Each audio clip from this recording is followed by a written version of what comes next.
Victoria, and today is the 30th of March, 1984.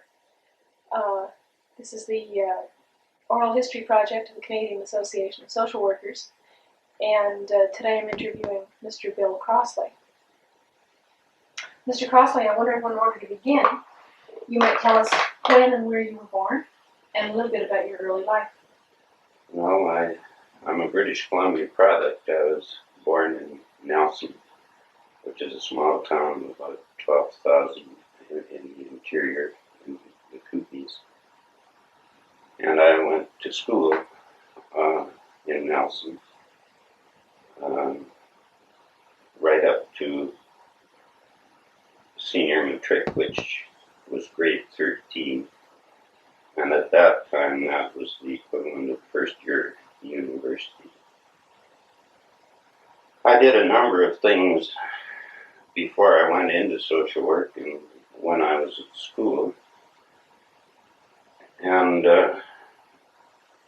I think every one of them were helpful to me in one way or another when I went into social work. I worked part-time after school and on Saturdays in a small Italian grocery store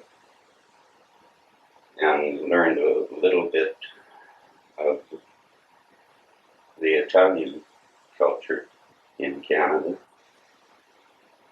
And my father was an engineer and very interested in mining, so I spent time out in mining camps in the summer holidays and mixed with the miners.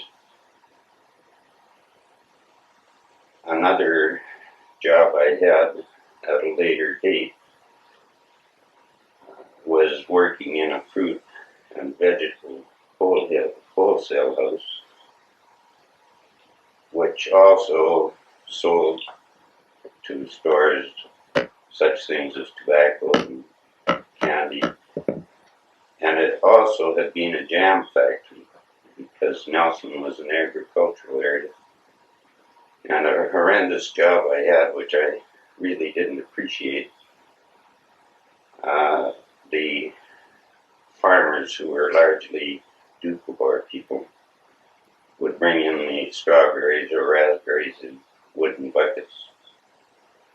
And you took them upstairs and put them down in great airtight wooden barrels using sulfur dioxide to preserve them for the winter. And occasionally you'd get a whiff of that and it didn't do anything great for you. You'd be coughing and gasping. Mm-hmm. But at the same time, sometimes I was out on the delivery truck delivering pop and orders to the stores around Nelson as helping the driver. So that I seem to be in lots of ways involved with people, both in the grocery store and in parts of the wholesale thing.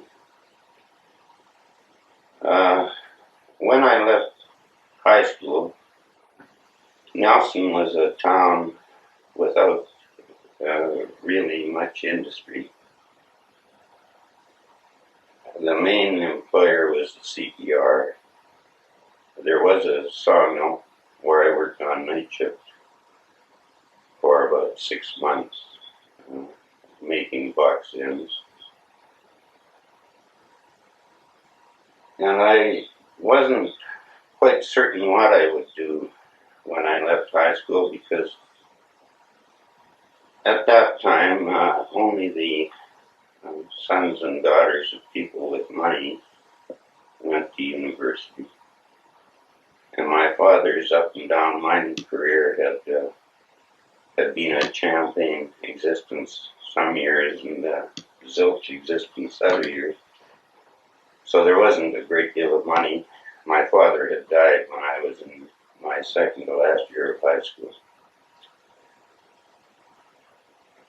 It's sort of odd, but all the time I was into music, and I had a small dance band. And through the dance band, I met a lawyer who asked me to article to him as a student. Mhm. And it was still possible then to article without university as long as you had high school matriculation. Unfortunately, while it was an interesting year, it didn't work out because I hadn't known that he was an alcoholic. And there were months when I, out of my meager money in the orchestra, paid the rent for the office. But I learned quite a bit because I went to court cases with him, and he'd send me down to the law library in the courthouse in Nelson to research cases. And he was brilliant, and he would occasionally give me a lecture, almost in a university style, about some aspect of law. Now that proved to be very valuable to me in social work, particularly in child welfare, where years down the road I had to handle court cases. Mm-hmm. To skip ahead a little bit, when I went into social work for a number of years afterwards, we didn't have legal counsel to help us prosecute protection of children cases. We did that ourselves, and so the court familiarity helped me a wee bit. Mm-hmm. Mr. Crossing, where were you during the Depression? Well, during the Depression, I was living at home, and I was born in 1922, so that the Depression sort of passed me by. The tail end of it was evident even when I was coming out of high school, because if you wanted a job in the summer, you started looking in January.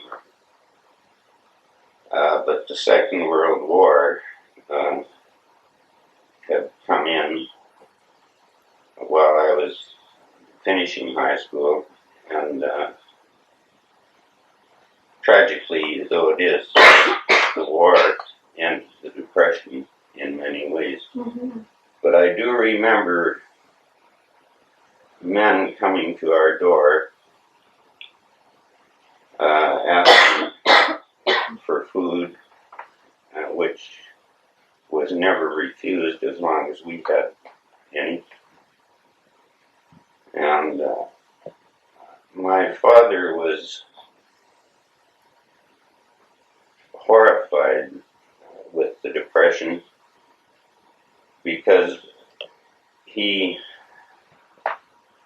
found it personally demoralizing that good men couldn't find work, good miners, and some of his mining promotions were as much motivated to get men to work as they were to make money himself.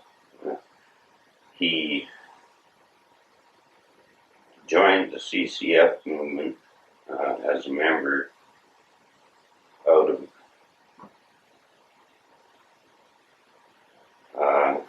he hadn't been a really political man, but he joined it because he felt it offered a great deal more hope than the conservatives or the liberals.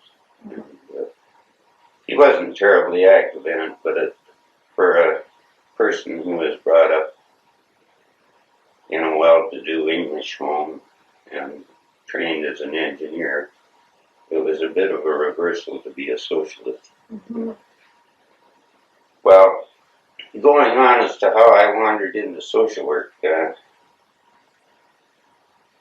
the law training thing folded up because the chap had to leave town, he was in debt,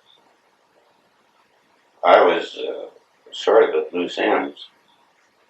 And at this time, I still was carrying on with the dance band. And I needed a trumpet player. So I nosed around and inquired about, and they said that there was a chap who played trumpet, had just recently come to work for the social welfare branch in Nelson. I'd never heard of social work or had any knowledge of it. So I went and saw him, and he started playing my band. And I was working in the sawmill, and I had taken, when I was working in the Italian grocery earlier on, about grade 11, I think it was, I went to night school and had taken bookkeeping and accounting. But I really didn't like it. So the sawmill was really not my kind of work. I was a slight person. I was about the same height I am now, 5'10.5", and I weighed 110 pounds. And the work was really too heavy for me. As a matter of fact, I developed a hernia, but I didn't know what it was for some time later. So he told me about the departmental in-service training program. And I thought, gosh, that's just sounds so interesting. And I'll be able to help people. Mm-hmm. And I'd always been a sort of magnet, even in school, for people who wanted to discuss some kind of problem they were having. And it seemed to be sort of tailored for me in a way. So I went and saw Mr. Smith, who was the regional administrator in Nelson. There were 5 regions in the province, and he was in charge of the Kootenai region. So he interviewed me and found me passable and recommended me for in-service training. When was that, Mr. Crossan? Well, I went down to Vancouver and I entered in-service training September 16th, 1946. Mm-hmm. And in-service training was a program the branch ran because there was just no way there was enough social workers trained through university. And when I took it, it was an excellent course. It lasted 3 months. You took 2 days lectures given by heads of various divisions in the branch: child welfare division, medical services, old age pension, social assistance. You had some lectures from people from the School of Social Work, and the head of the psychiatric social work section at the mental hospital. We also toured a number of social agencies in the Vancouver area. In our field placement, we were sent out to one of the district offices in that vicinity, 3.5 days a week. You used to work Saturday morning. And I was assigned to the New Westminster district office.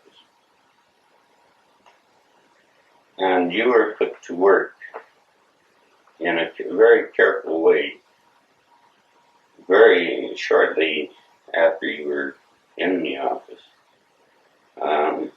Sometimes you were under the district supervisor, but sometimes because they were very busy, they assigned a senior worker, as they were called, which was an honorary unpaid title. You didn't get anything for doing that. I remember battles about that later on, and I eventually became a senior worker too. But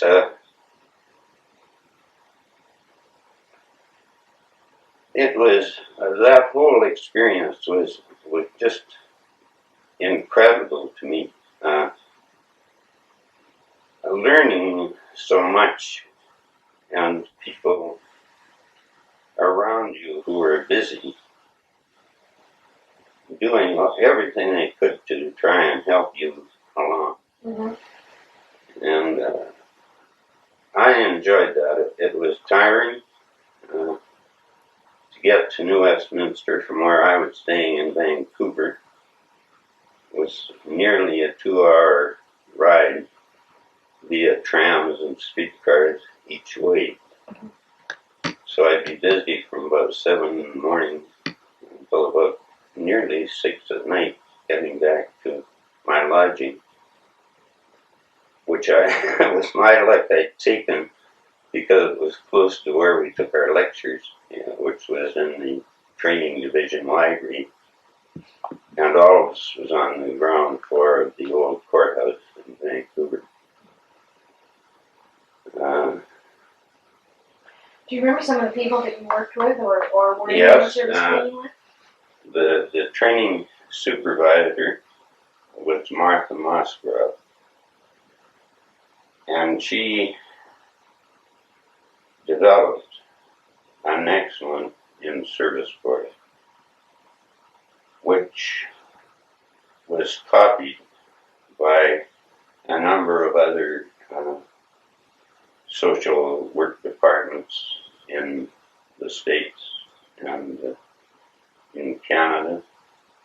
She became sort of known as an authority on in-service training, and she wrote a book which I think the title, if I remember right, is In-Service Training for Public Welfare Agencies, something to that effect. She was loaned at a far later date by our ministry.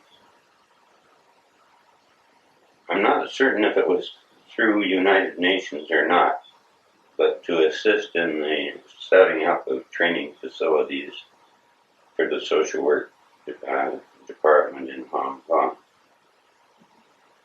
She had been a teacher, and if she was nearly as good a teacher as she had with children as she was with us, it would be incredible. Mm-hmm.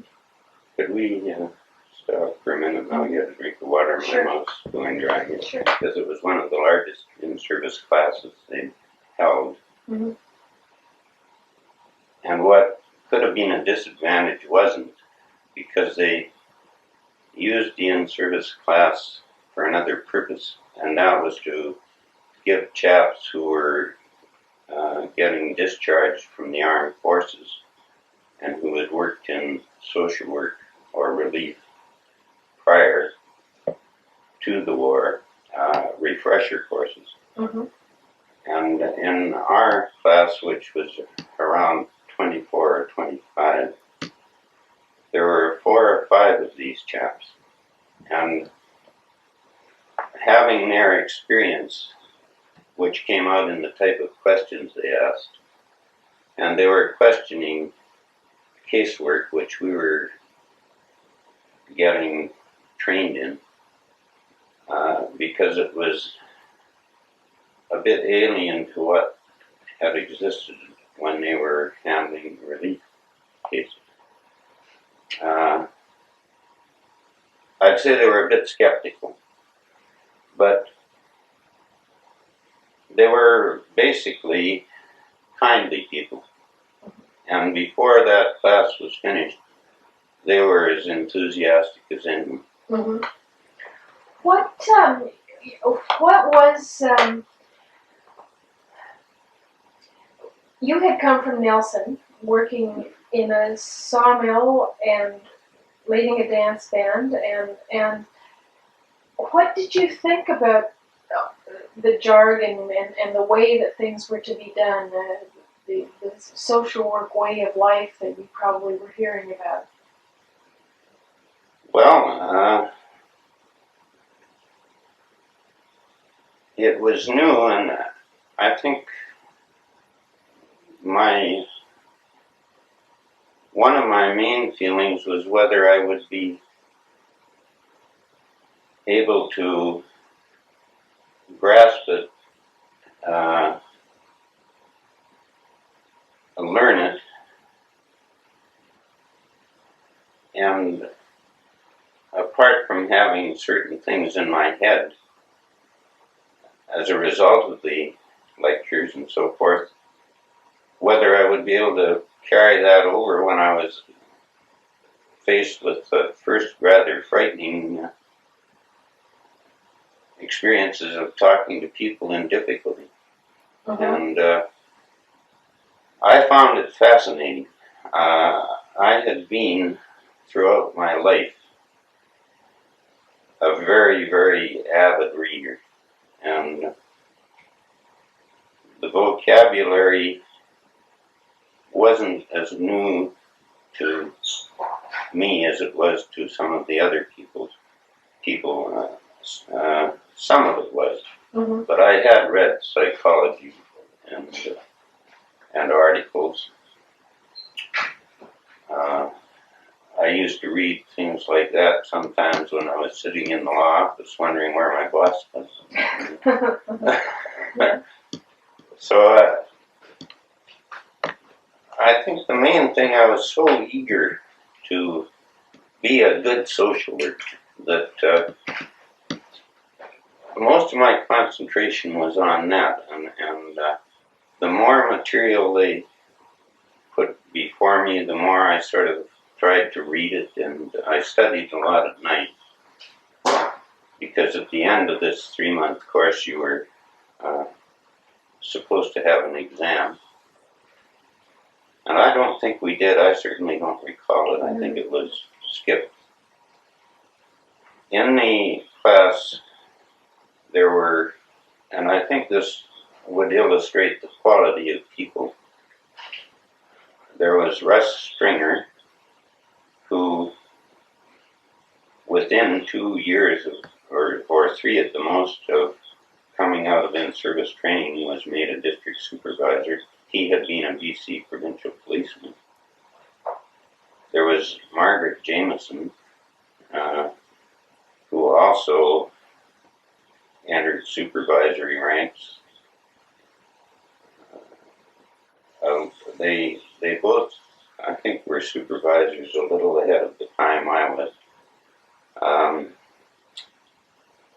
And out of that class, there were, I think it was 4 people who became regional directors down through the years. So that the quality of discussion and the type of questions was quite high. Mm-hmm. And I certainly benefited from that, because I didn't have as much life experience as some of them did by any means. And I hadn't been in a big city like Vancouver except for 2 or 3 days on a holiday or something. So there was a lot of acclimatizing to get used to there. Mr. Crossley, you mentioned a moment ago that what you wanted to do was to be a good social worker. What did that mean to you at the time? Well, at that time, it meant being 2 things, really. One was getting to see everyone that you were supposed to see, given the pressures that you were faced and the numbers in caseload. The second, and I'm not really sure that I knew, But to me it meant being sympathetic and listening more than talking.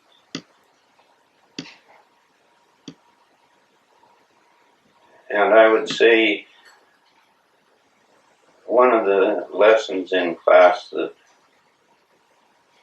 struck me very forcibly was that you had to be honest. And you couldn't offer false sympathy. You couldn't go saying, well, everything will be all right. You just had to say, well, you're faced with a situation here, and maybe we can sit and explore together what we can do about it, whether it's something I can do, or not I so much as the department, or is it something that we can figure out the various paths that maybe you could explore. Mm-hmm. This was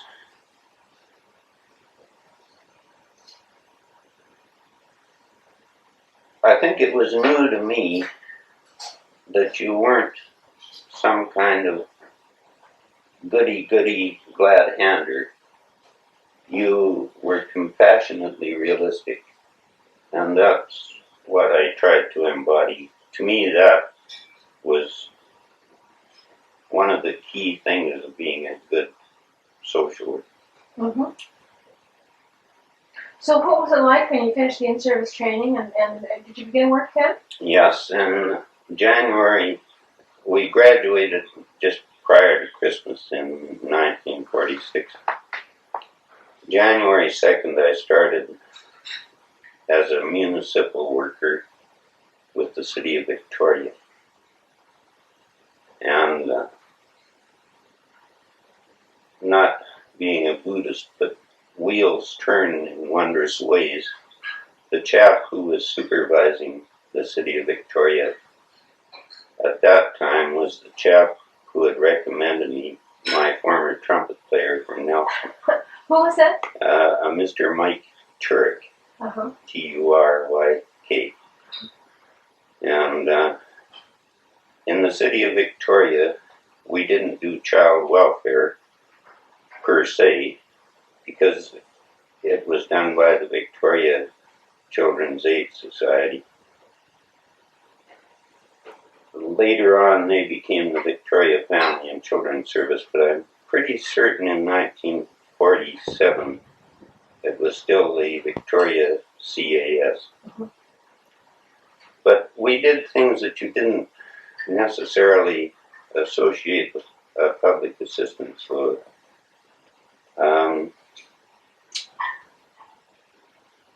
the mental hospital psychiatric staff had no field staff.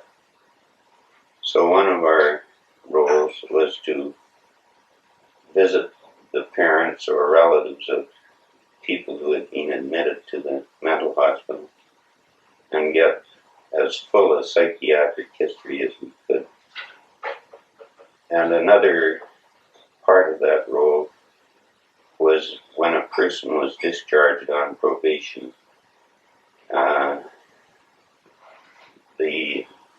In Victoria, the city welfare social workers followed up and did visits to see how they were adjusting. And I guess it was logical because quite often they were needed public assistance. Mm-hmm. Yeah. So you had to be quite aware of psychiatric things, and I purchased various books and read them and studied. And Mike Turek was a trained social worker, and he helped me a great deal in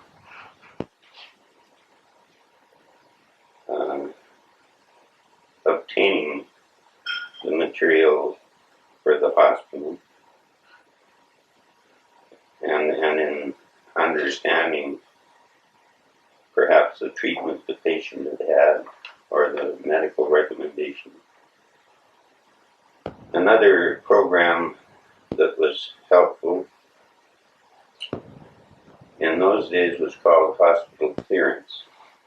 If a acute hospital had a person, usually elderly, but not always, that had to have accommodation arranged, and they were occupying beds until something was done, they would refer that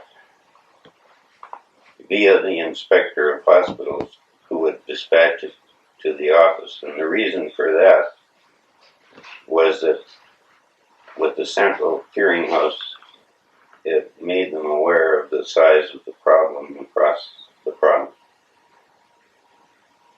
And I kept pretty busy because I was given the hospital clearance job for the city from both Jubilee and St. Joseph's hospitals, which were the two large hospitals. And you visited the patient and arranged payment once you found a boarding home or a nursing home, as they called them in those days.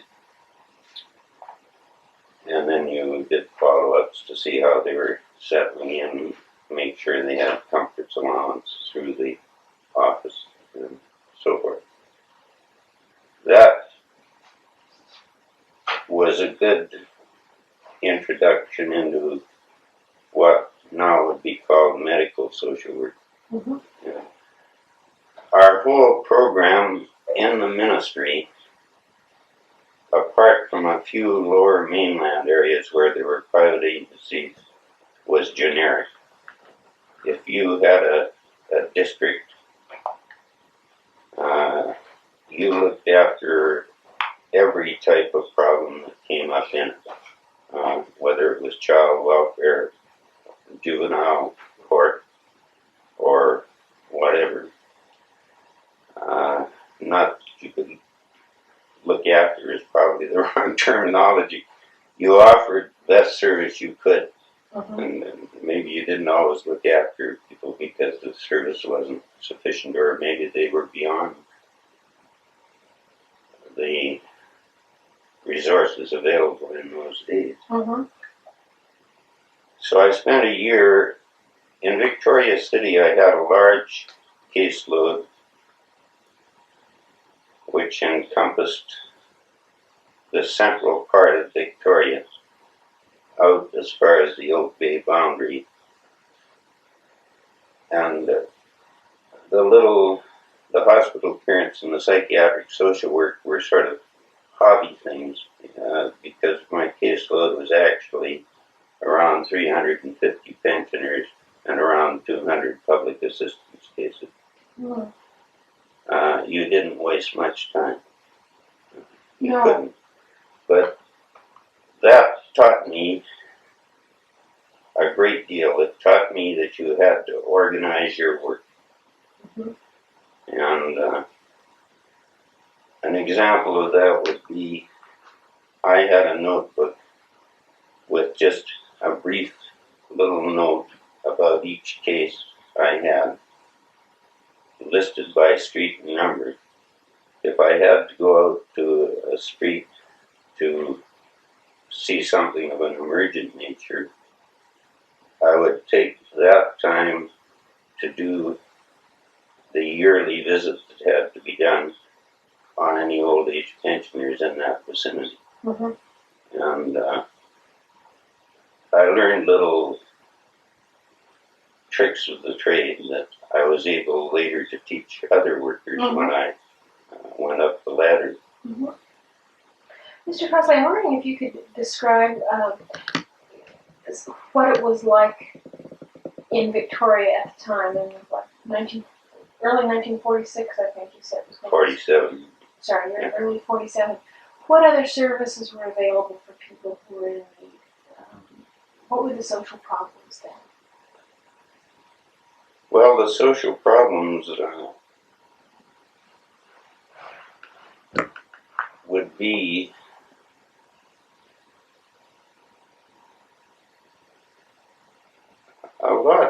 today, I would think people who were unemployable, who required assistance because we weren't supposed to help the person who was employable and out of work at that time. I don't remember being involved in juvenile court. I think that the Children's Aid Society looked after that, and they looked after the foster home work, adoptions, probably juvenile court, because I don't recall probation officers at that time. I think they started a few years later in the urban areas of the province.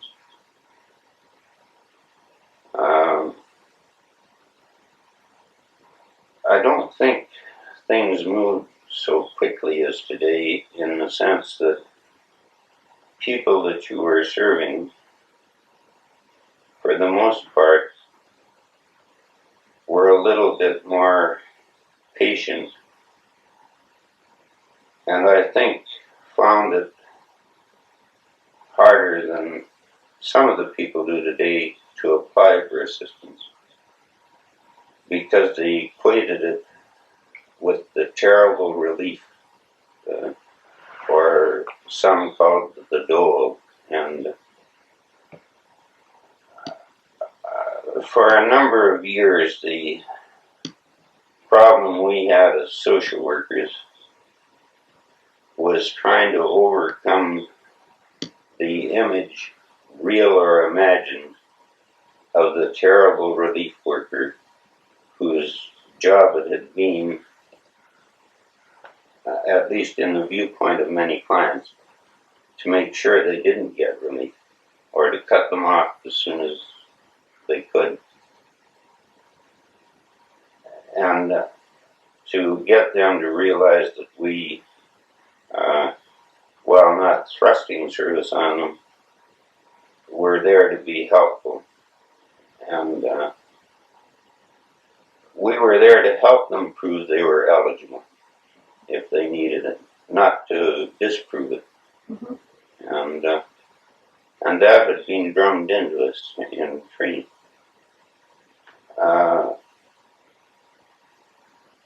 One thing that people would find incredible today, the office had no cars. There was an arrangement the city had with the BC Electric that used to run the old trolley cars, and we used to get a monthly pass, and we did all our work traveling around on trolleys. Mm-hmm. That was another reason you didn't miss people in an area if you were there. But you spent a lot of time waiting for the damn things, and sometimes it would sort of drive you up the wall. At any rate, at the end of that year, Mr. Rimmer, who was the regional director for Vancouver Island, had met me a few times. I'd been out to his home, and I wanted to get into the total provincial program, as well as public assistance. So I spoke to Mr. Rimmer, and he arranged for me to transfer back to the province. And I had a wonderful 2 or 3 years. I was stationed in the Vancouver district office, which was right across the hall from where our training division had me, and still was. Now, we didn't do any work in Vancouver because Vancouver City did it, and the Vancouver Children's Aid Society and the Vancouver Family Agency. Our work was all in the outlying areas, and my caseload covered about 500 miles of the BC coast, and that was incredible. we didn't use aircraft in those days, or very, very seldom, because of the expense. I used to cover that area by traveling on the Union and CPR steamships up to a central point like Ocean Falls, which is or was a pulp and paper community. And from there, I didn't have very much work in Ocean Falls itself because nearly everyone was employed. Most of the work I had in Ocean Falls was to evaluate adoption applications. There was a time when there was one or two juveniles got into trouble and I had to prepare a report to the court.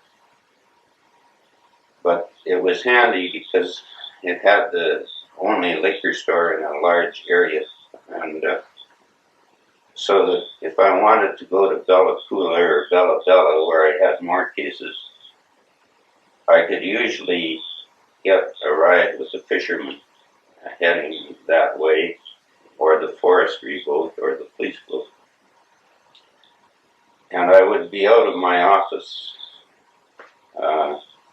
up to 2 weeks at a time, dealing as best I could with a wide gamut of cases. And I think what was valuable, although it was difficult, was that of course I was cut off from supervision. There were places where I could radio telephone down, but it wasn't too satisfactory. So that you had to go with what it said in the Book of Acts and our policy manuals, which were still a bit rudimentary, but they were getting better. And I think that developed a sense of making decisions independently and either living with them or dying with them if they were no good. I was sort of lucky, I think. On the whole, my evaluations from the supervisor were good. Mm-hmm. What kind of situation would you run into that you wished you'd had somebody there to talk it over with? Well, the first one that I certainly found hard was a neglect case where 3 Indian children were deserted, and I'd been in a lot of different type homes, but I went into that home in Bella Bella, and I had to come out and I was ill. I went back in, and I didn't know what to do. Finally, I got in touch with the supervisor by radio telephone and explained the situation. There was no magistrate in Bella Bella. The doctor in charge of the mission hospital was a JP, and I asked the manager of the BC Packers if he would act as a JP, because the act said either a magistrate or 2 JPs sitting together. And the supervisor got the deputy to get the Attorney General to make a temporary appointment. And we couldn't find the parents, so there wasn't actually a court case.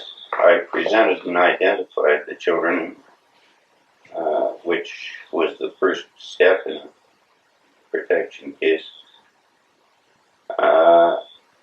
Not because I knew them, but the doctor knew everyone in the area, and he had the children in the hospital from time to time, and he identified them. And the nurses and everybody were wonderful. They cleaned the children up, and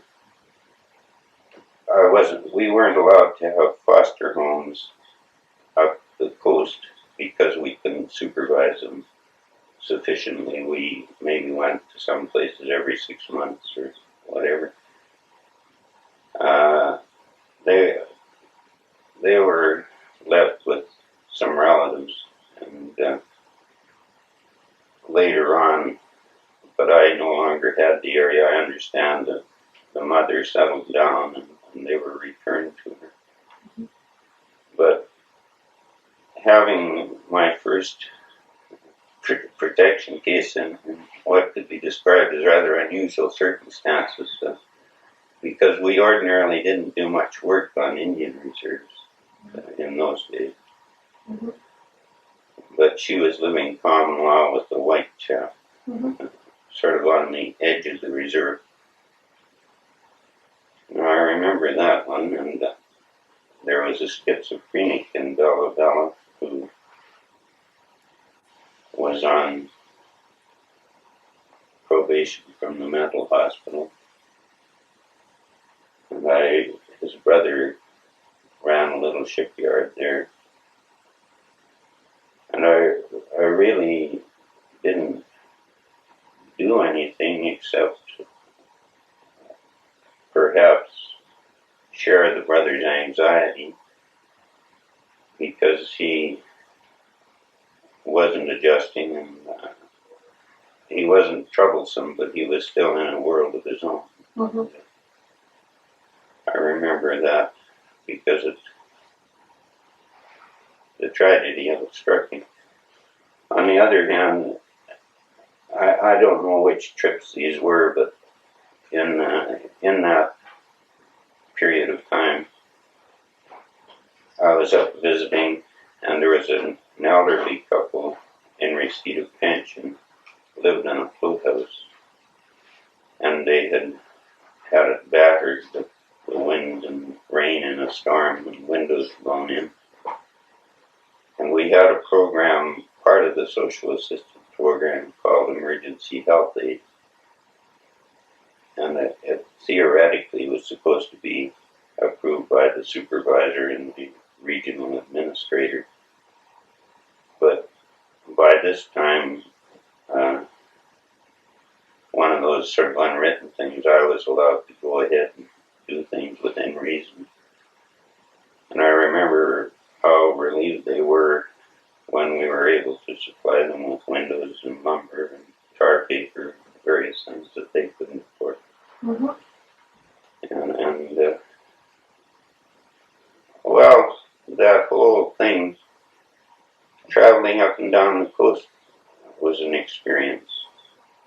In the summer, our ministry, or I should say branch, it was a department at that time,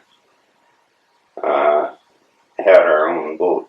It was a 42-foot boat with a 85 horsepower diesel engine.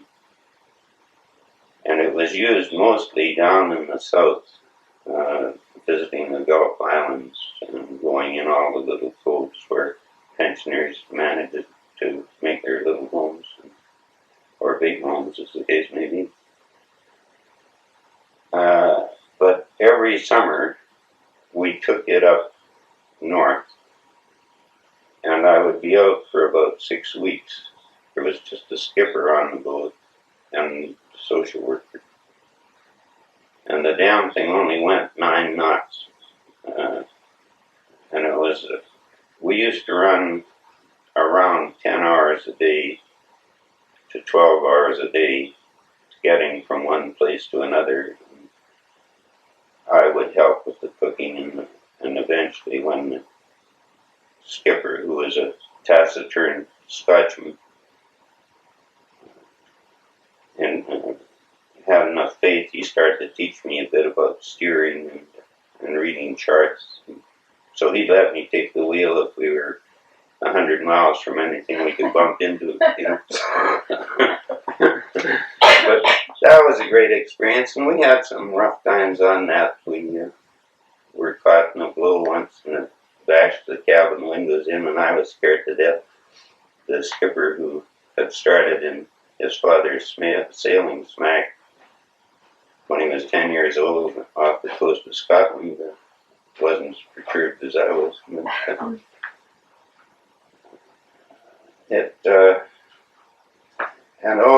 The main problem you would have, in a way, you go in with the boat to visit an old chap in a cove or bay, maybe 15 miles out of Bella Coola, would be to politely get away.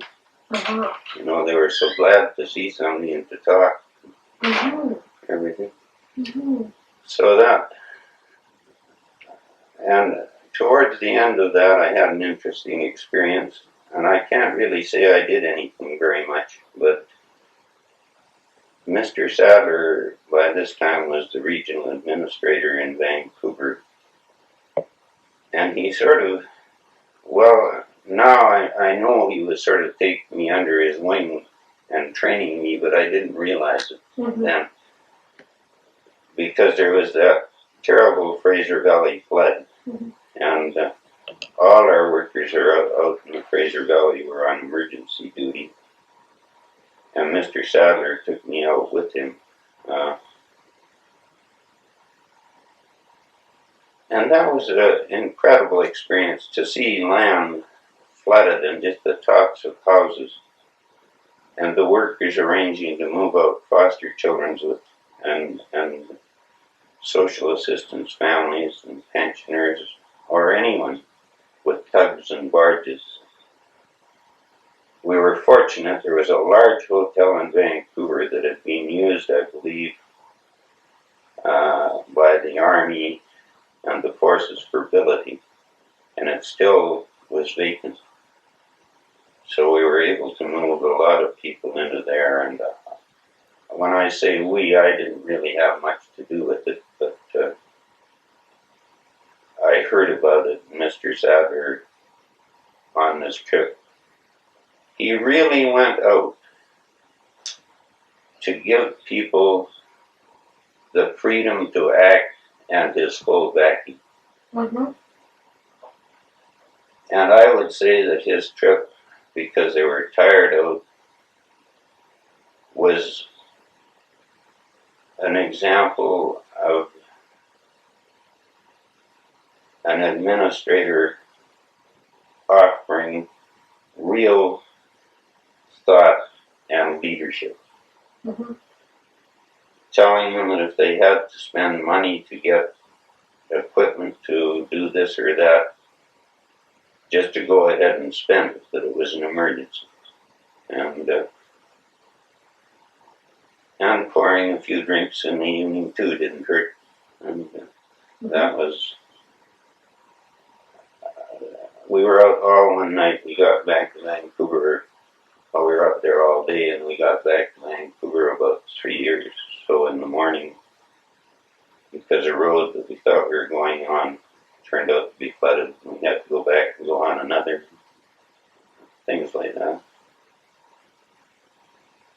Now, in 49. Excuse me, Mr. Truss, maybe we could stop there for a minute. Oh, sure, 1948, and I finished talking about the flood and my experience, such as it was in that. I think the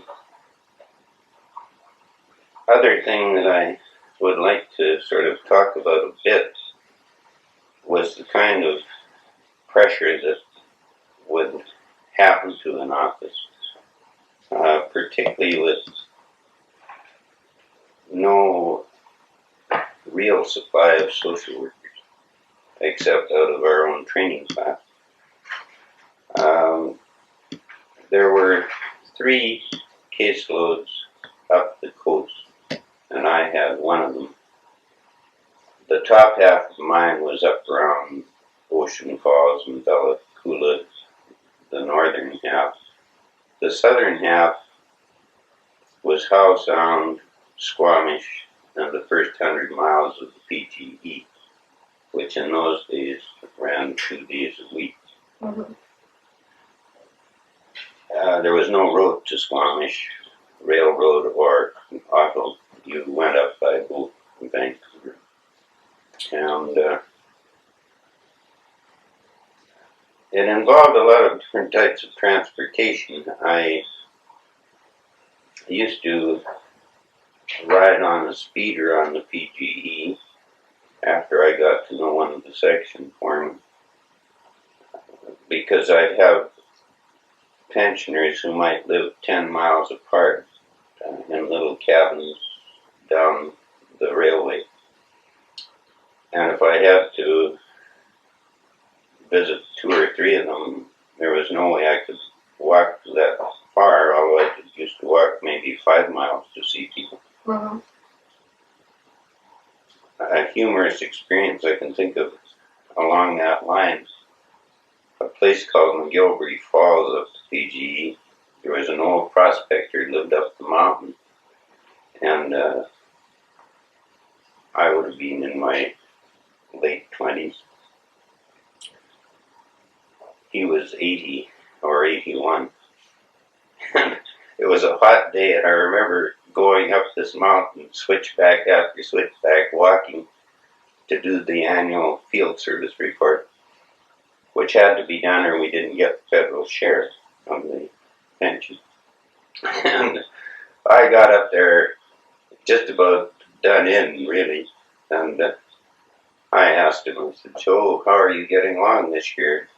He said, "Well," he said, "I'm slowing down, lad." He said, "You know, I went down to the store down at the bottom there to pick up my mail and supplies, and I had to rest twice coming up that mountain. You know, and I'd rested about 10 times." And that always sort of struck me as funny. Anyhow, but that was the kind of thing you do, and you had strange situations. At Bella Coola, at the head of the valley, the road used to taper out, and a trail went up the river. And in Bella Coola, there was a strange combination. The chap who ran the taxi was also the magistrate.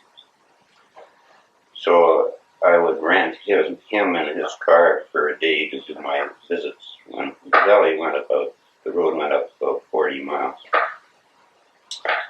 But there was a chap who lived about 5 miles beyond the end of the road, and so I went in to see him and arranged to have the taxi back to meet me at such and such a time. And I did, and I enjoyed meeting the old fellow and getting his annual report done.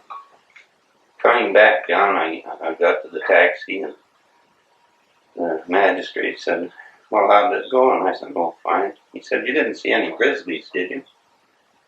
And I said, "Good heavens, no, I wouldn't want to." He said, "Oh, there's been quite a few near the river up there." He said, "I should have told you about it." I said, "Yeah, you should. I wouldn't have gone up." But oh, that was interesting. Yeah. Well, moving along,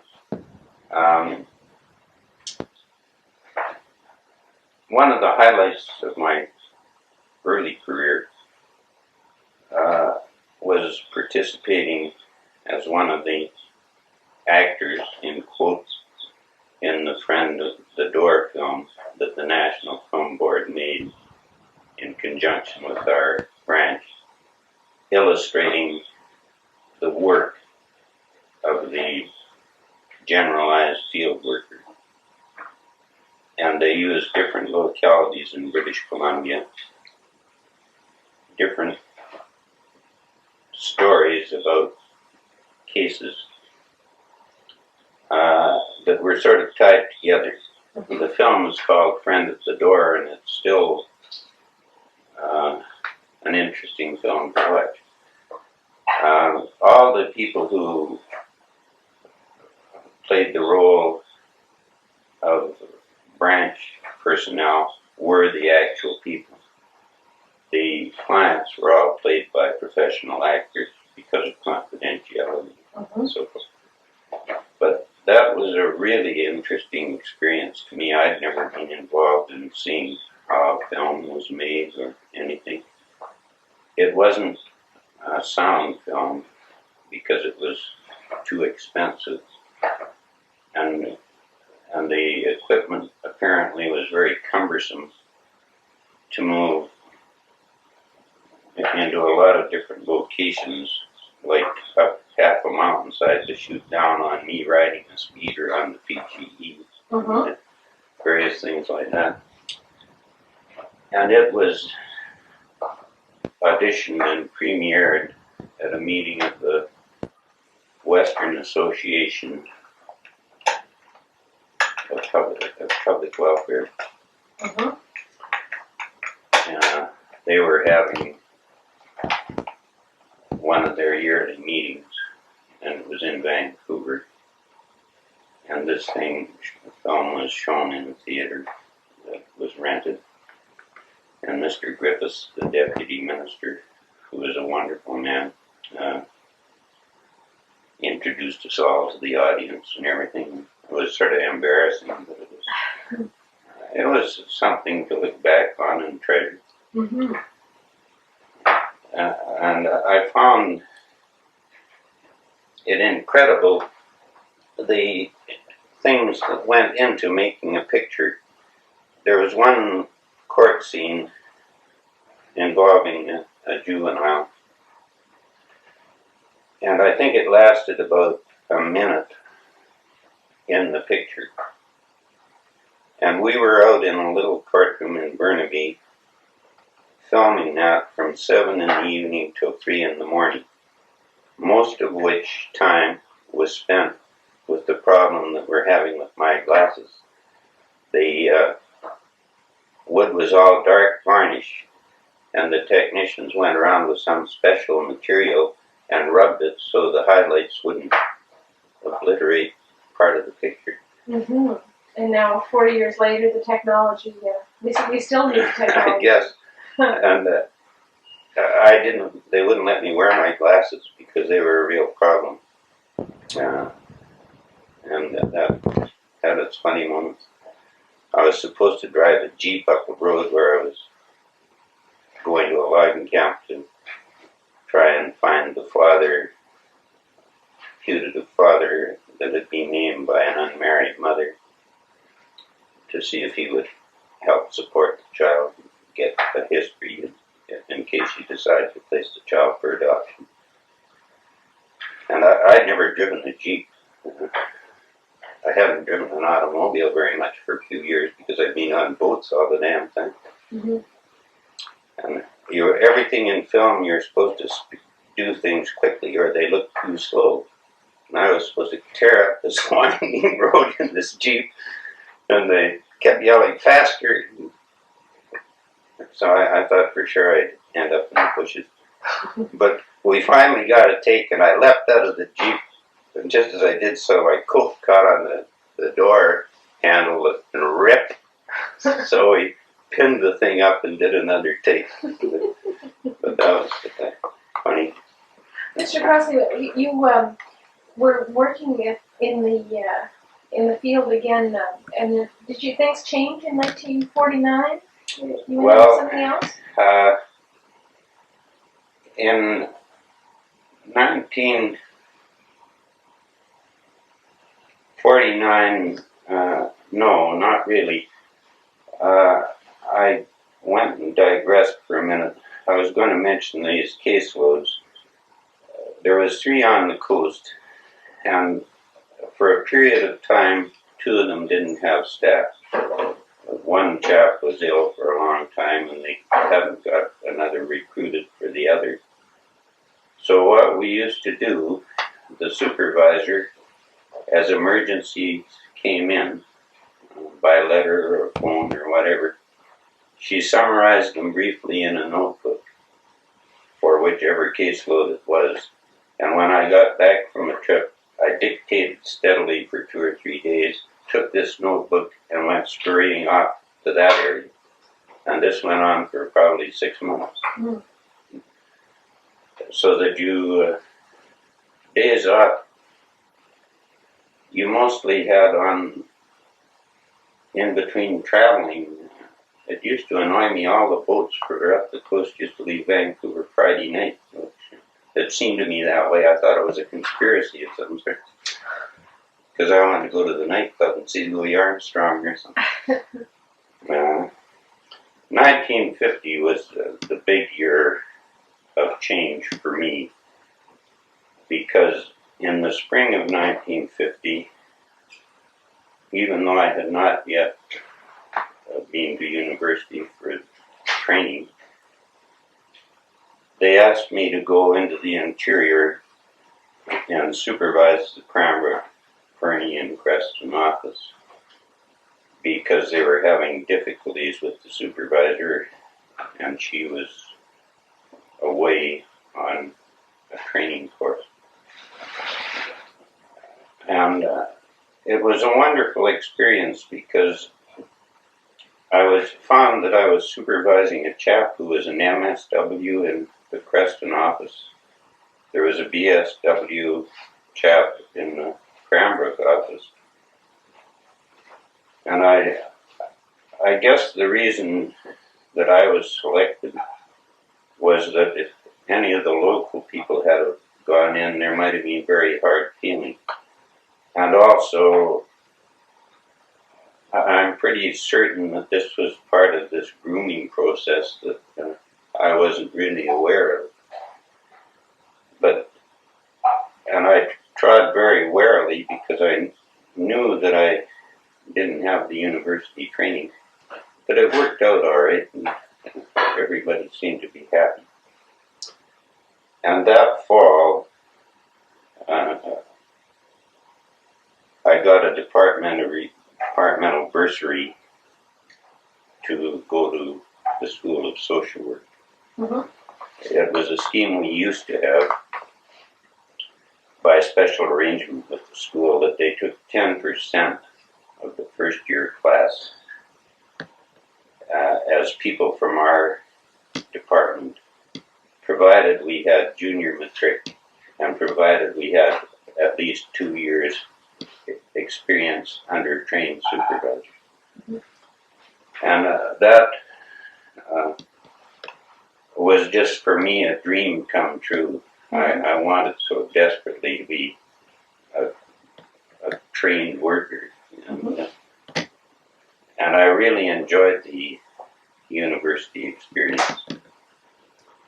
The following, when I came out in May, the problem in Cranbrook hadn't been resolved, so I went out to the Haney office, which is now Maple Ridge in the Fraser Valley, and worked in a caseload there from May until I think it was August, when I went back to Cranbrook as a district supervisor. And I was there until August 22nd, 1953, so it was about 2 years. Mm-hmm. Did you find that having the professional training made a difference in the way that you did your work as district supervisor?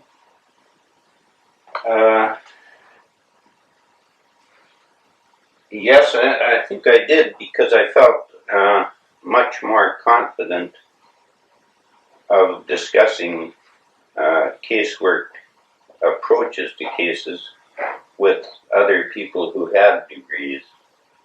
I had done a lot of studying and reading right from the time I was in service training, so that I knew a fair amount about social work, but somehow the university brought the fragments together as a body of knowledge. Mm-hmm. And that gave me confidence. It helped me, because one of the supervisor's jobs was to train workers. It certainly helped me in doing that, and in selecting material for them to read, so forth.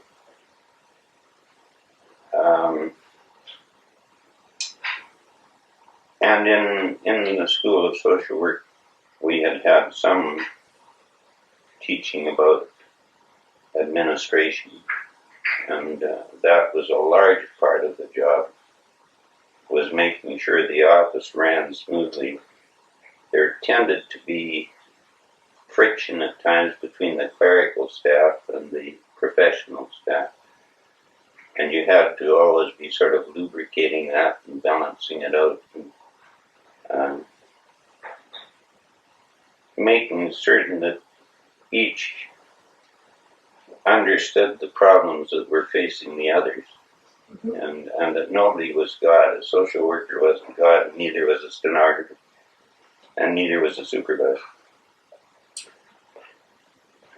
I remember the date I left there very well because it was the day I was married. And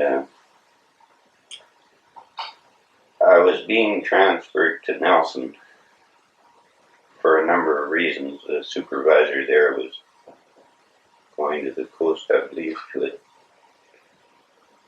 Yes, Doug Fowler was going to the coast to attend university to complete his BA. And they knew there was trouble brewing in the Doukhobor thing.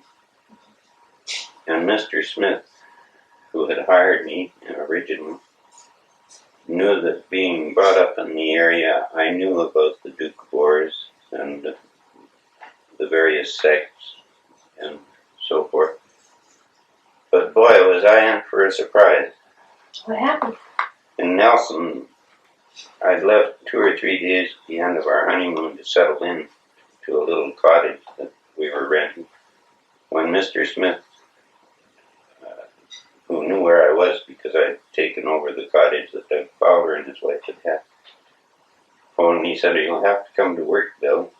He said, "Tomorrow morning we're following the air to 105 Doukhobor children." Well, so I went to work. What did he mean falling air to the children? Well, I don't want to take too much time. The Doukhobors, the Son of Freedom group, had been raising one of their periodic demonstration ruckuses in the Slocan Valley. They were living in a tent village they called it Palatka. I don't know whether that means tent or not, but it was right across the road, which was the main highway from a school. And the Sons of Freedom wouldn't send their children to school. But they were walking up and down this highway in the nude in front of the school. And this went on, and there was public outcry. The police had been out to warn them. Finally, the police had to act because of the situation and pressure. So they let us know the day before. They went up and they rounded up all the parents and sent them to Ocala. So the 105 children were left with no parent. We were fortunate in the sense that because of the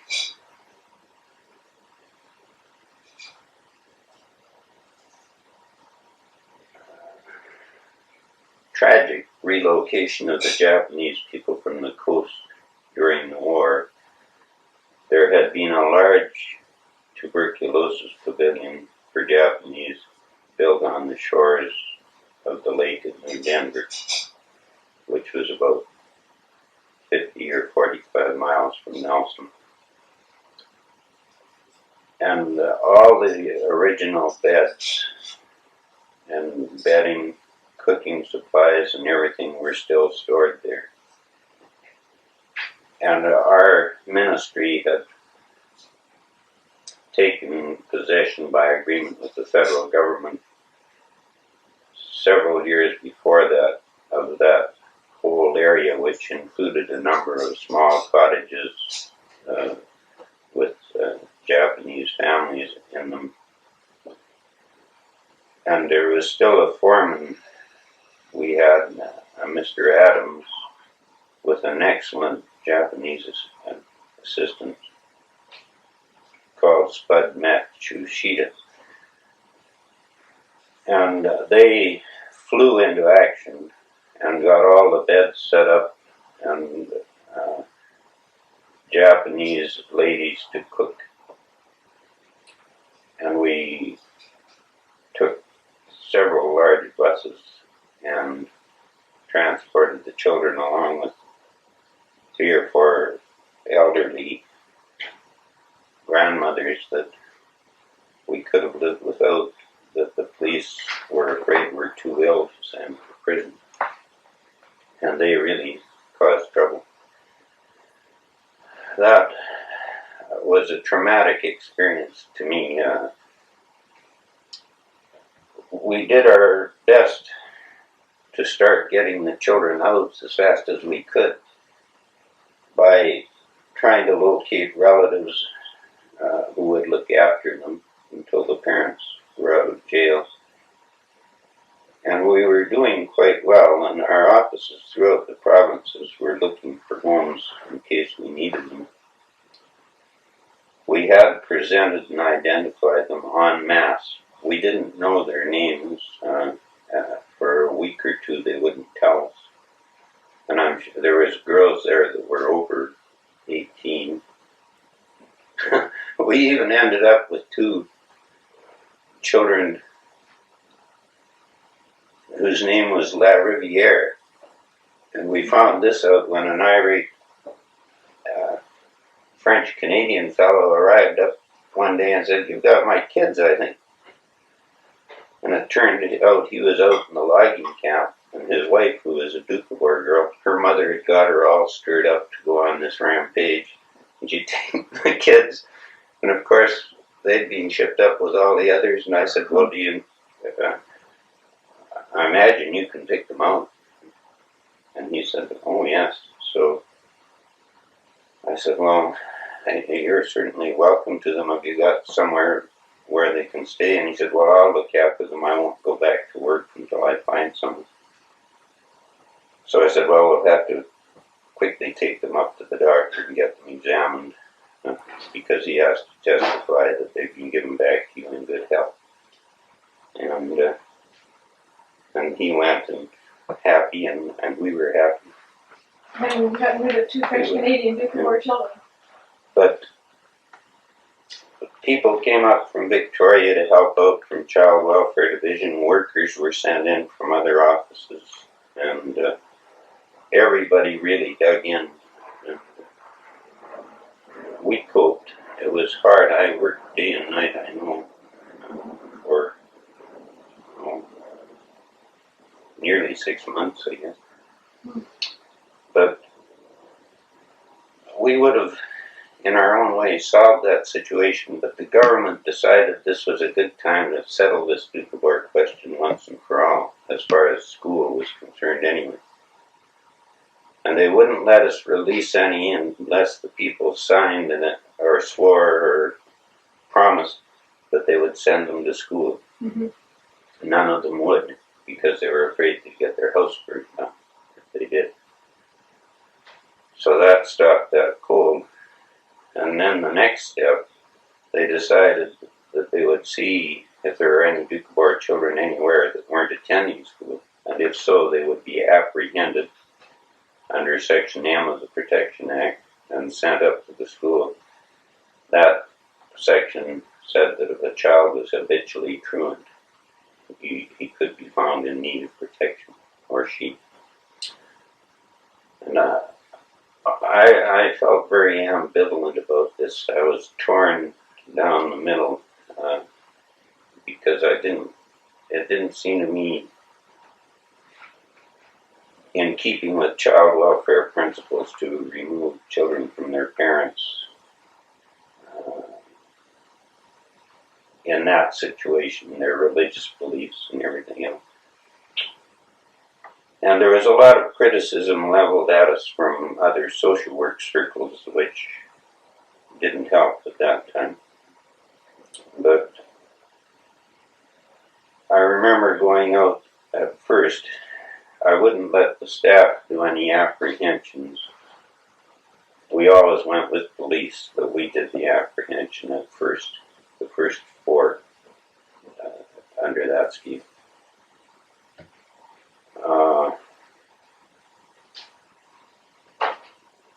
And I found that very hard. The reason I didn't want my staff involved was that they were still serving families that were related to these people under social assistance and old age pension. And I felt that if there was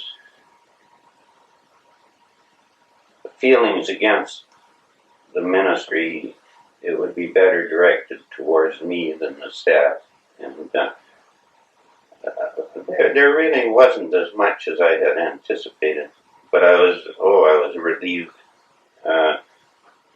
In Victoria, they finally convinced the powers that be that it was a police job to do that. Mm-hmm. And we only had to be present once they had the child to make sure there were no charges of police brutality. And that Doukhobor question kept me hopping with court appearances and various things because I was still supervising the regular staff in Nelson and New Denver office. And I was trying to get out of Nelson. Finally, in 1957, I succeeded, and I went to New Westminster and worked covering the New Westminster and Coquitlam offices for 5 months. Mm-hmm. And then, and all these things always seemed to happen when I didn't really feel ready for them myself. They wanted to open a new region in the north. There were 4 offices way up north. Prince Rupert and Terrace, for some reason, had always been handled from Vancouver, out of Region 2. And Smithers and Burns Lake were handled from Prince George, which was Region 5. And both those regions were far too large to offer any real support to those offices. So I was asked to go up and become a regional administrator, that was the title at that time, and organize a region and bring the offices into a regional setup. And that was a really interesting experience. Mm-hmm. And I felt extremely privileged to have it. It was, as usual in social work, when they ask you to do something, it often is very, very hard work. But we didn't sort of, we all felt like missionaries in the early days. Social work was proving itself. We had to prove ourselves to the public and our ministry that social work did have skills and knowledge that were the domain of the social work profession, and could help people in ways that other professions might not be able to. And feeling that way, we didn't used to think very much about overtime, or it was a job that had to be done. I was on the road a great deal because these 4 offices are around 300 miles apart, and in the winter the driving was pretty horrendous at times. Mm-hmm.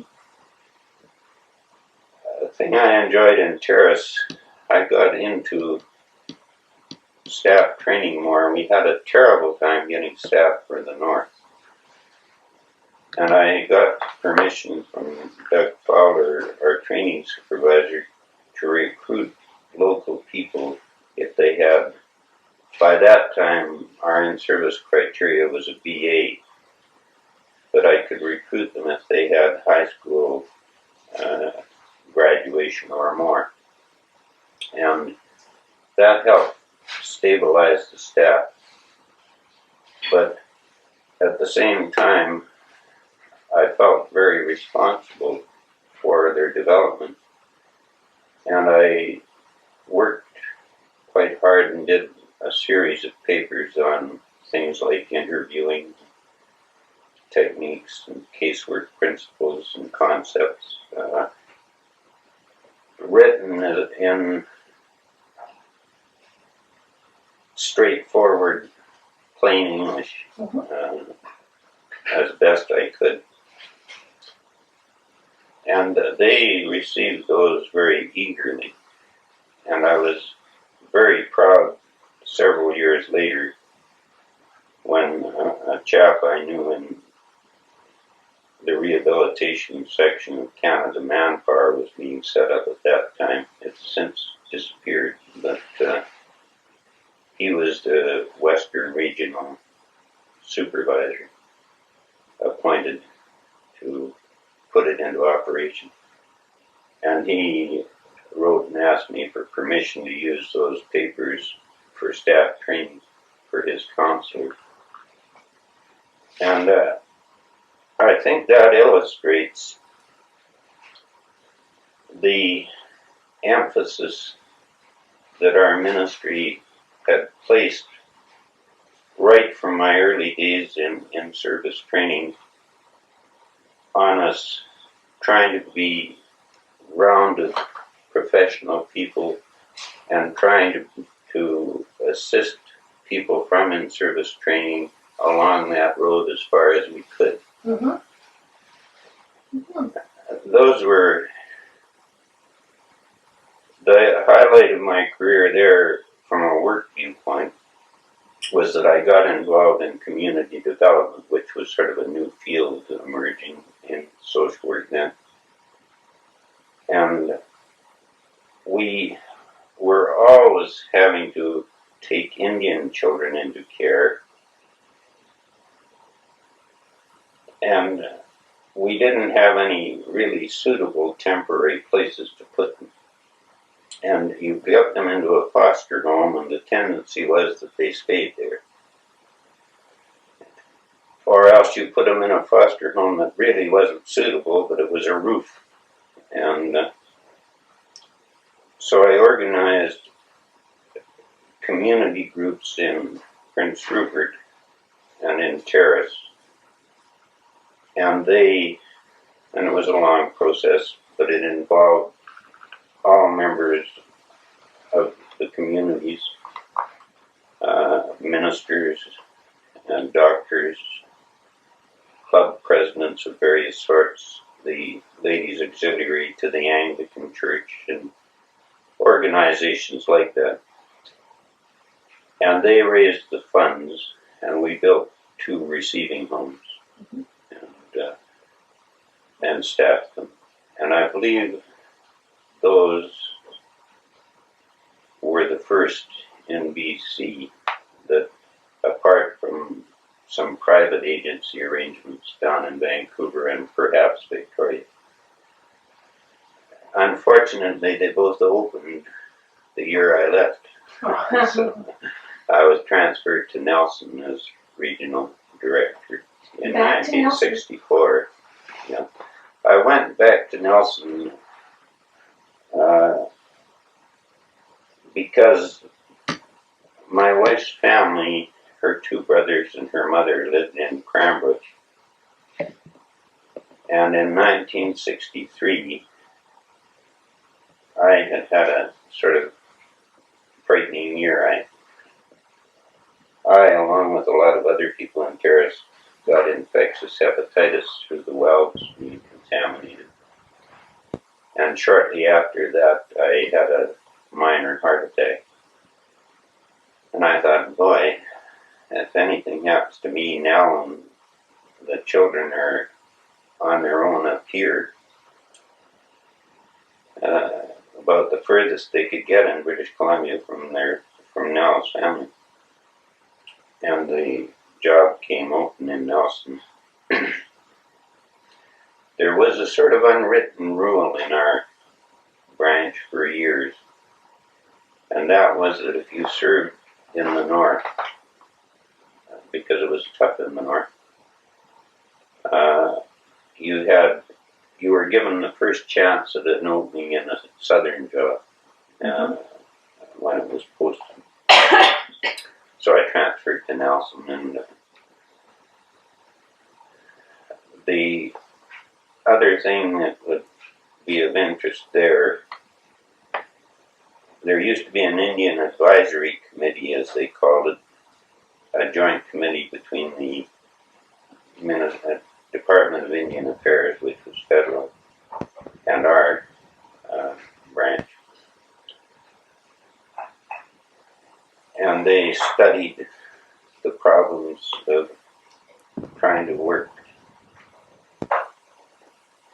with Indian people and to make our services more coordinated. It had troubled me terribly all the time I was in Region 7 in the north. About 80% of our foster children were Native children. So we came up, I proposed a project and the committee bought it. And there were funds of some type available then for some grant, I forget what it was, to, in our Smithers office, have a worker do nothing else but work with Indian families, and by joint agreement, both on and off reserve, and by joint agreement, he would take the applications rather than the Indian superintendent for assistance.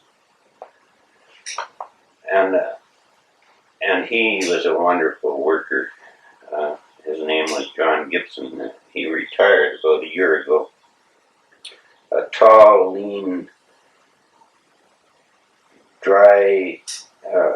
not dry, I should say, English ex-submarine captain with a deliciously dry sense of humor.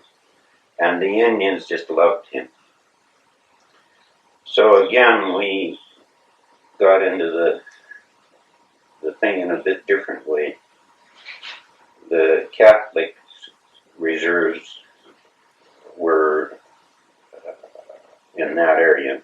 Morristown, Indian Village, Aggregate were the main source of social problems for us, South Hazelton, and they were all Catholic reserves. There was an abandoned or unused vicarage on one of the reserves, and we got the church's permission to use it as a receiving home. And we insisted that the foster parents who ran it would be from those villages. And boy, did that help, because we no longer had to take children into care into a white home, away from their village and everything else when their parents were on a tear or something. They were kept in their own environment, and it cut the apprehensions down in that area by over 50%. By apprehensions, I should say that we were able to release back almost within a week, usually, about 50% more children than we had been doing. Wonderful. Now, my career in Nelson, there was 8 offices that I was responsible for. It included the whole East and West Kootenay and Grand Forks, which people in British Columbia might know, but probably if you're from the east, you wouldn't. They're all separated by fairly high mountain ranges, the three valleys, and in the winter, the traveling over the mountains is fairly difficult driving. And I was in Nelson until 1970. I was asked to transfer, and I was rather glad to transfer because I'd been on the road a great deal for around 20 odd years. And I had got in the black books of a minister we had at that time who had caused a lot of field staff a lot of trouble. My health was becoming a concern. The driving was taking it out of me. And so I transferred down to Victoria. But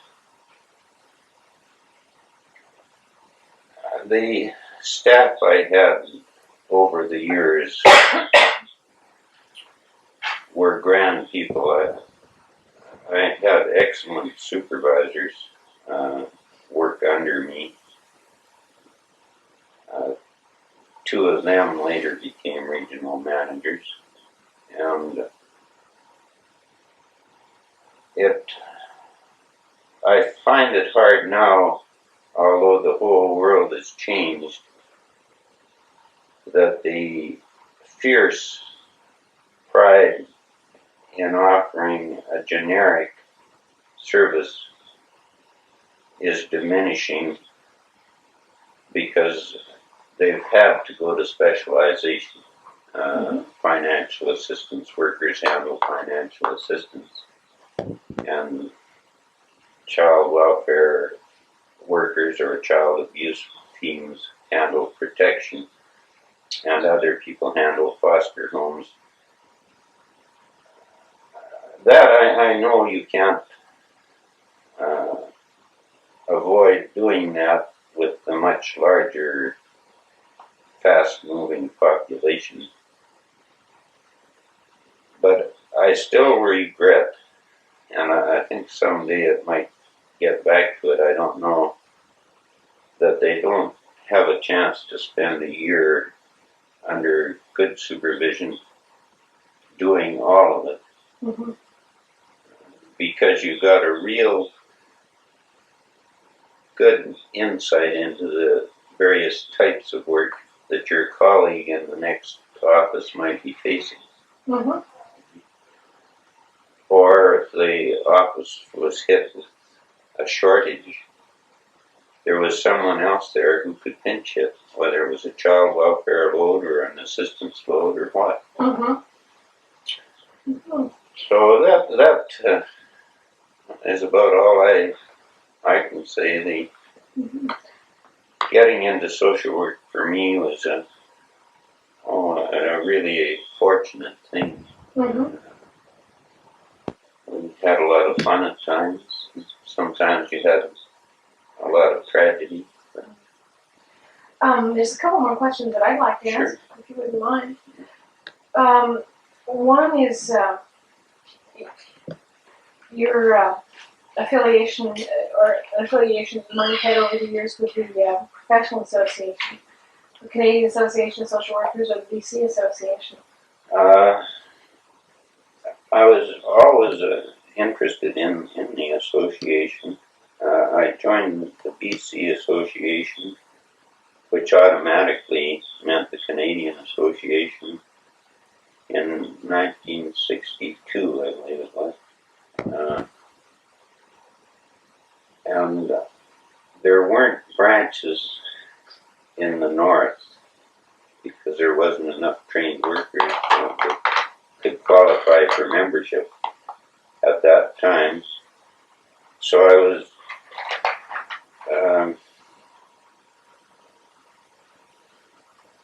a an unorganized area representative for the association in Region 7.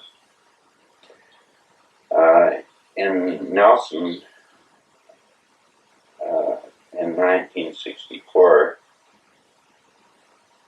I had a great deal to do because I firmly believed in the association in getting the Kootenai branch of BCSW started. I couldn't, if you went to look at anything, my name wouldn't appear anywhere because I wanted to make sure there was no conflict of interest could arise, and practically all the people that were in it would have been my workers as a government official. And so I sort of kept in the background, but I arranged for the president to come up and speak to them and to have discussions going, and it worked. They went sort of defunct for a while, but they're back alive now, primarily because of numbers and the separation between the valleys. It's hard to get a meeting together. I haven't been active in the Canadian Association.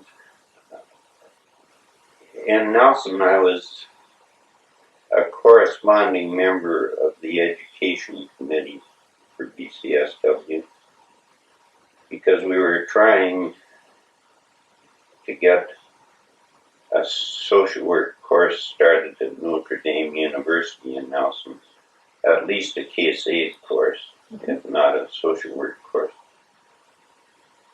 And I did get the idea approved by the Board of Governors of the university, but we couldn't finance it. I couldn't get a grant from the ministry, and to get a suitable person to head it up, they would have had to pay about $5,000 more. Oh, no, not 5,000 more. About 500 more a month than they were paying their other professors. Because it was originally started as a Catholic university.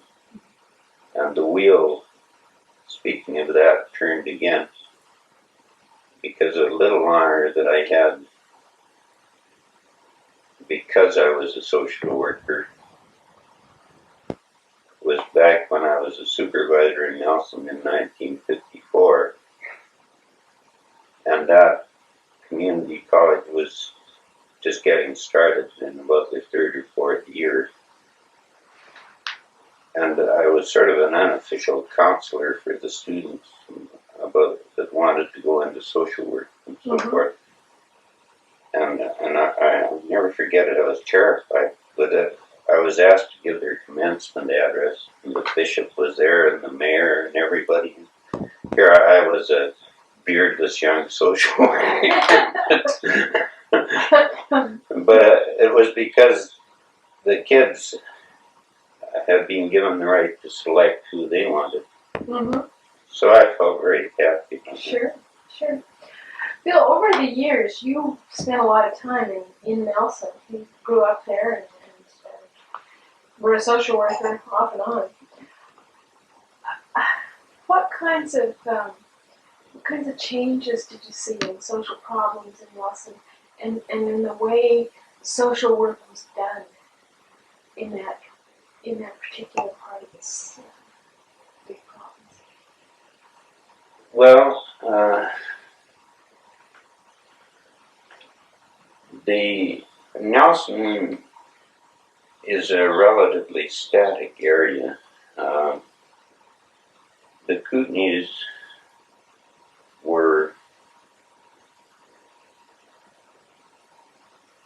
dynamically brought to life by early mining strikes and populated largely by mining people. That died out as the mines played out and the price of gold decreased to the point where tunnel mining rather than open pit, which none of the mines were suitable for open pit, was too expensive staff-wise. Lumbering helped take its place, but the Kootenays now, I think, are far less dynamic and expanding. Now I'm speaking of the West, which is where Nelson is. The main change I found in social work was that when I was first in Nelson in 53 to 57 as a supervisor, we had, I believe it was 4 social workers. And there weren't as many child welfare cases.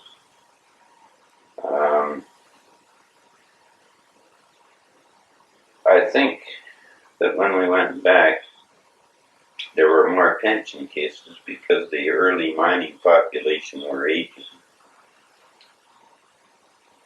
Social assistance was more of a problem in the sense that the marginal families that were on marginal as far as employment was concerned were very hard to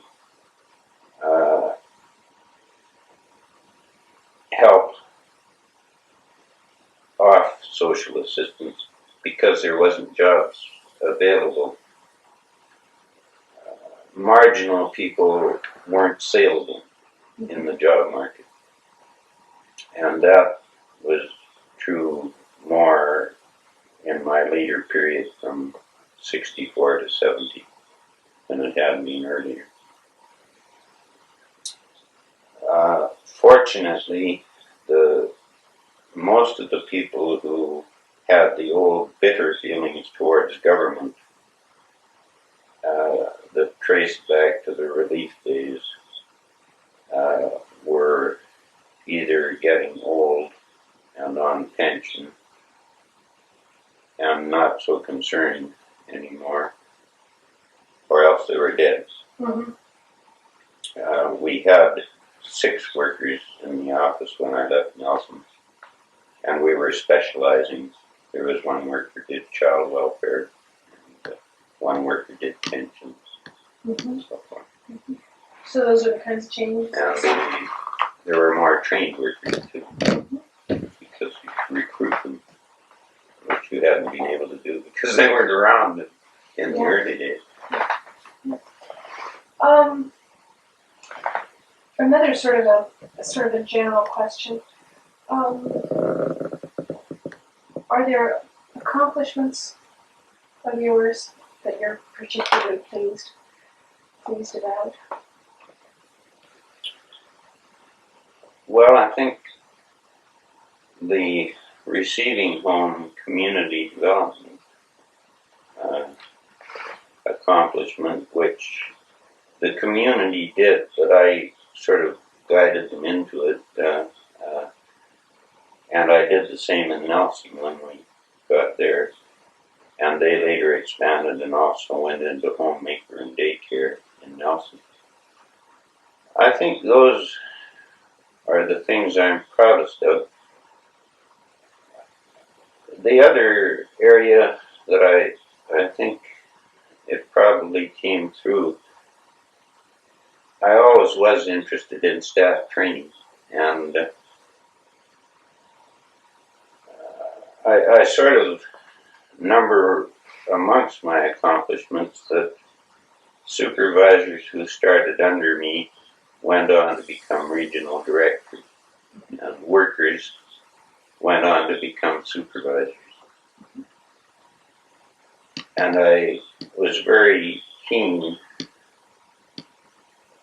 that staff should go back and get university training. And I if there was any stone I could turn, if they were interested, it was turned. Mm-hmm.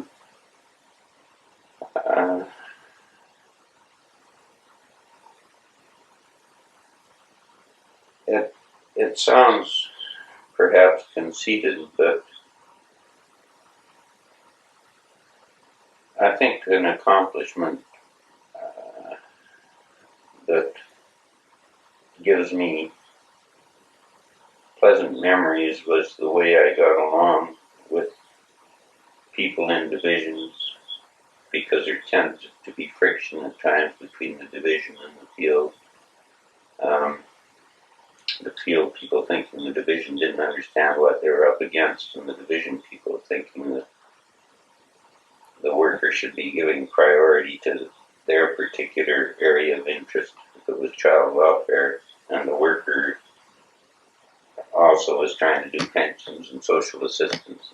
And to diminish that friction was always one of my main goals, through understanding and arranging to have divisional people come out and hold institutes and so forth. So they'd see the area, and they'd see that when they asked a worker for a report, he had to drive 150 miles both ways to get it. It wasn't across the street. And I think that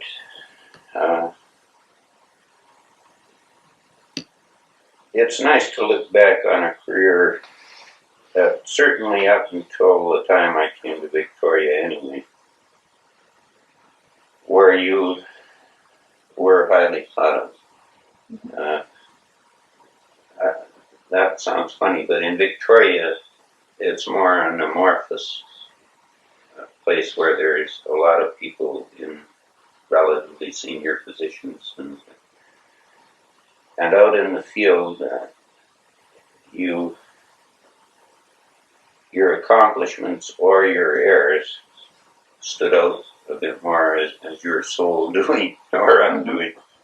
So, I think that it was to have had the experience in a municipal office in a far-flung, sea-girt caseload area,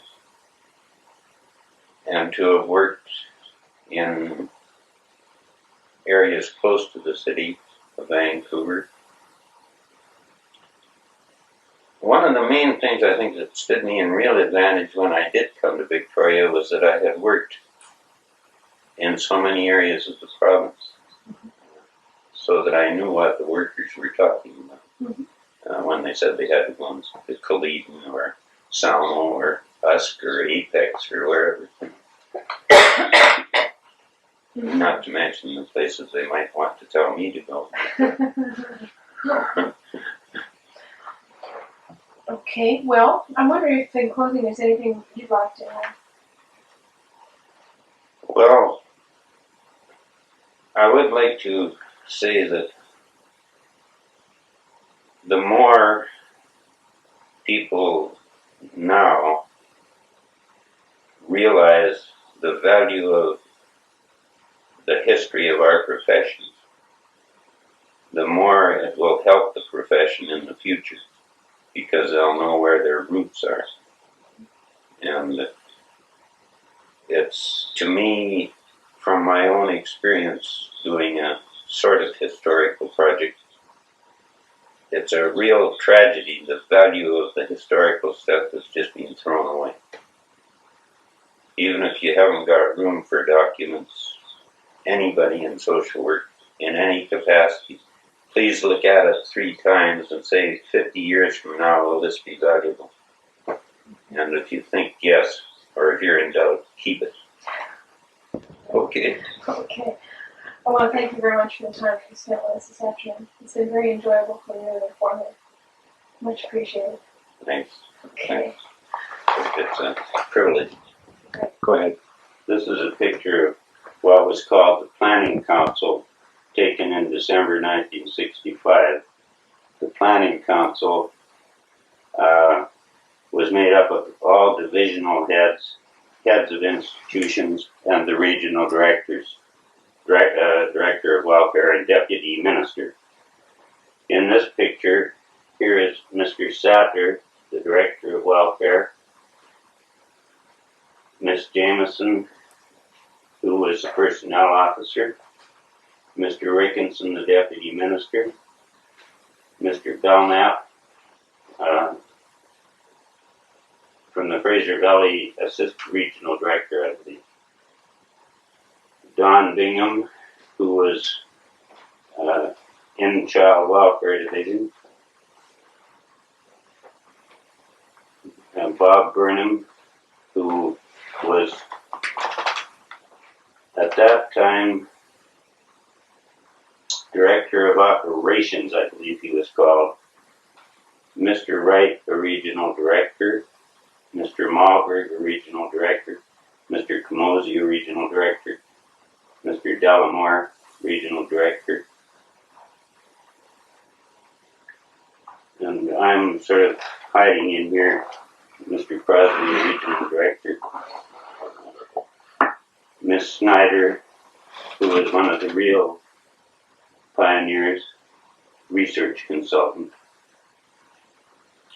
And I think those are Mr. Hazard, he was one of the first regional directors, is this chap here. This is a meeting that was called the Regional Administrators Meeting.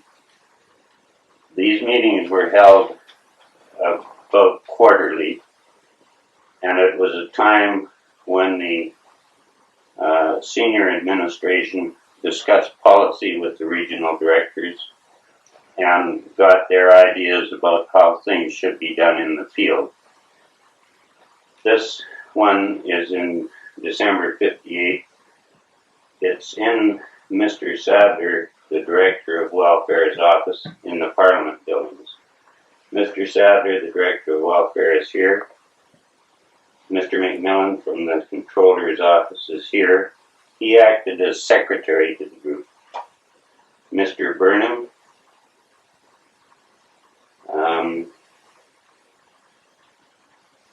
assistant, I forget Mr. Burnham's title. He was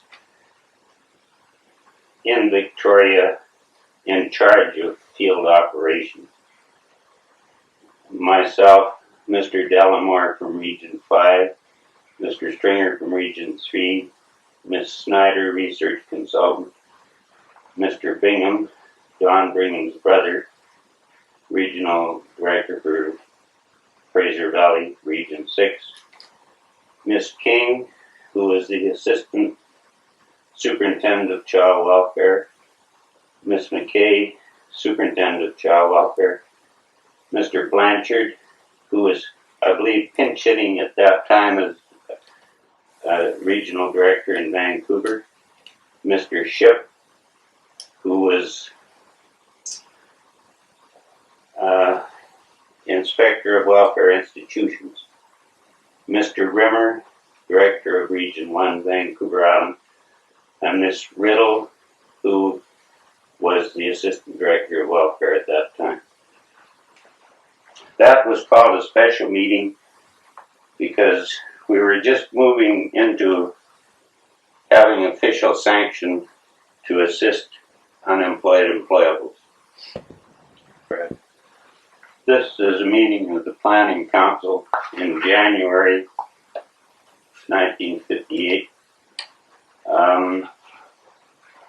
I've explained the Planning Council earlier on this tape. I won't repeat it.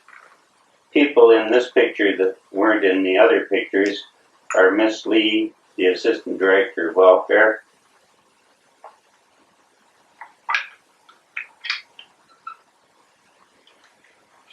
Mrs. McKenzie, in charge of Office Administration, Eileen Mann from Medical Services Division, Eric Berry, Chairman of the Old Age Pension Board, and Dr. I forget the doctor's last name. He was in charge of Medical Services Division. About the others appear in other photos already covered.